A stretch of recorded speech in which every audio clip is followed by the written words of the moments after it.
This is the perfect time to do this since the new one's coming out this year. Let's do it. I Know What You Did Last Summer is about this group of four friends that lives in this beach town. School just ended and they're all going to be going away to college at the end of the summer. We have Julie and her boyfriend Ray, Helen, who just won the local town pageant, and her boyfriend Barry. And they're all hanging out at the beach one night. They're drinking. Barry specifically is really drunk, so he asks Ray to drive his car.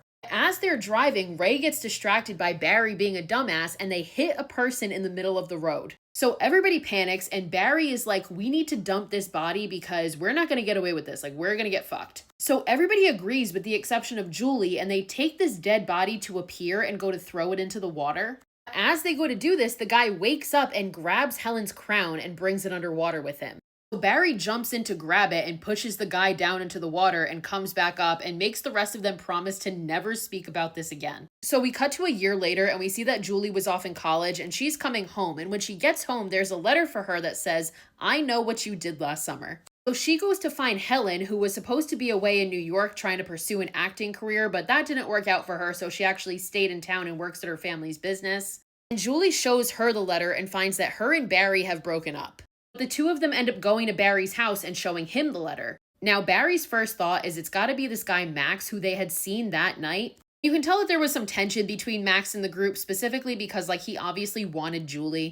The group goes to find Ray, and we learn that he and Julie broke up not long after the incident, and he's now working as a fisherman, and they show him the letter too. So the group agrees that it must be Max, but not long after, Max gets killed by this mysterious figure in a raincoat with a hook. And then later that night, that same mysterious figure steals Barry's car and his coat and runs him over. So Julie did some research and found out that the name of the guy that they hit was David Egan, and his body washed up not long after they threw him into the water. So Julie and Helen go to meet with David's sister Missy under the guise that their car broke down and they need to use her phone. They learn from Missy that David had a friend named Billy Blue that came to the house after he was found dead to pay his respects. That night, we see the killer sneak into Helen's house. She's completely unaware of this and goes to sleep, but when she wakes up, all of her hair is cut off and on the mirror, the word "soon" is written. That morning, Julie also finds Max's body in the trunk of her car covered in crabs as well as Barry's jacket.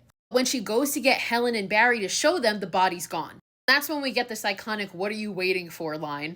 The three of them go to confront Ray because at this point they're suspicious of him, and he's like, no, it couldn't have been me because I got a letter. And Barry's like, you got a letter? Helen got her hair chopped off, Julie had a body in her trunk, and I got run over, and you got a fucking letter? Julie decides to go back and see Missy again to see if she can get some more answers. And Missy reveals that she believes that her brother committed suicide because he was guilty about this car accident that he was in that killed his girlfriend. And she's like, I know he committed suicide because he left a note. And she shows Julie the note, and Julie recognizes the handwriting from the "I know what you did last summer" note. So Julie realizes this wasn't a suicide note from David, it was a death threat to David. Meanwhile, since Helen is the reigning queen, she has to go to the 4th of July pageant and Barry goes with her. While she's on stage, she witnesses the fishermen come up behind Barry and attack him on the balcony. And when a cop goes up there to investigate, they don't find his body, but we do see blood dripping out of this box that his body was stuffed in. That same police officer goes to take Helen home, but when he gets out of the car to stop somebody whose car is on the side of the road, she realizes it's the fisherman and he proceeds to kill the cop. We get this iconic chase scene between Helen and the killer. She ends up running to her family's shop where we see the killer go in and murder Helen's sister. He chases Helen through the store as well. Helen manages to escape from the store and she runs towards the street where the parade is, but he corners her and kills her. Meanwhile, Julie has been doing more research and she finds a newspaper article about this guy named Ben Willis. Ben Willis was the father of Susie, who is David's girlfriend that died in that car accident. And it's at this point that Julie puts together that Ben killed David that night to avenge his daughter, and Ben is the one that they hit with their car.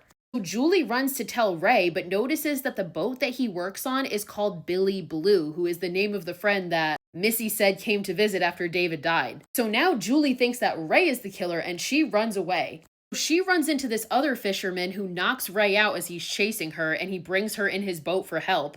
That's when she sees all these newspaper clippings hanging up about her and her friends and Susie, and she realizes that this is Ben Willis. He's basically like, next time you leave somebody for dead, you should make sure they're dead. So Ben chases Julie below deck where she finds the bodies of Helen and Barry in ice. Meanwhile, Ray has woken up and has come to Julie's rescue, so he jumps on the boat. fight ensues, but Ray is ultimately able to use the fishing rig to wrap around Ben, and it severs his hand and throws him overboard into the ocean.